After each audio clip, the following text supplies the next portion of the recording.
Today is Tuesday of the 13th week in ordinary time. And from the Holy Gospel according to Saint Matthew. Glory to you, O Lord. After Jesus left in a boat with his disciples, a terrible storm suddenly struck the lake, and waves started splashing into their boat. Jesus was sound asleep, so the disciples went over to him and woke him up. They said, "Lord, wake up! Save us before we drown." But Jesus replied, "Why are you so afraid? You surely don't have much faith."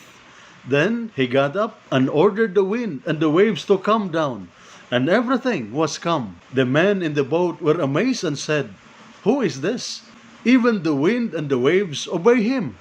The Gospel of the Lord. Praise to you, Lord Jesus Christ. According to the Gospel, while Jesus was asleep, their boat was being swamped by waves. The boat in the Gospel reading could be an image of the church. Sometimes, the church is beset by storms and tossed by waves in the forms of problems, sins, scandals, and crises. And it seems that the church is going to sink, while the Lord does not seem to notice or care. But Jesus is always with his church. That was his promise to his disciples. In the Gospel of Matthew chapter 28 verse 20, Jesus said, "And teaching them to obey everything I have commanded you. And remember, I am with you always to the end of the age." Thus, even when he seems asleep, he cares for his church, and he will never allow it to perish. In the Gospel of Matthew chapter 16 verse 19, Jesus said, "And I tell you that you are Peter, and on this rock I will build my church, and the gates of Hades will not overcome it." Therefore, no scandal, no misbehavior of priests, no sins, not even death can prevail against the church of Christ. We should continue to trust in Jesus, even when things seem to be at their worst for the church. For the one who is with us in the boat of the church is not simply a man, but the Son of God himself. However, it is not right to be unconcerned.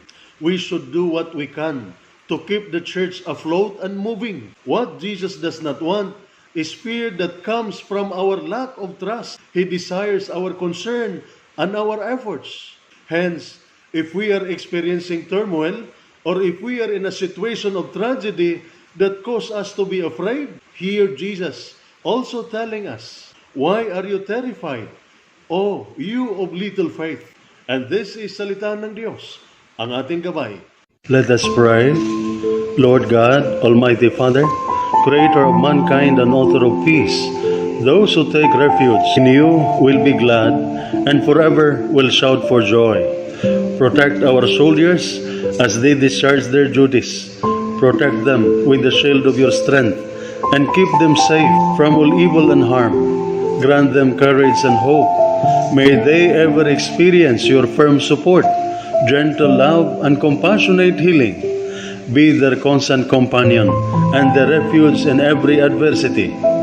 Be their power and protector, leading them from darkness to light. May the power of your love enable them to return home in safety, that with all those who love and care for them, they may ever rejoice and praise you for your loving care. We ask this through Christ our Lord. Amen. Mary, Queen of Peace, pray for us. Saint Michael the Archangel, pray for us. Saint Ignatius of Loyola, pray for us. And may the Almighty God bless you and your family, the Father, the Son, and the Holy Spirit. Amen.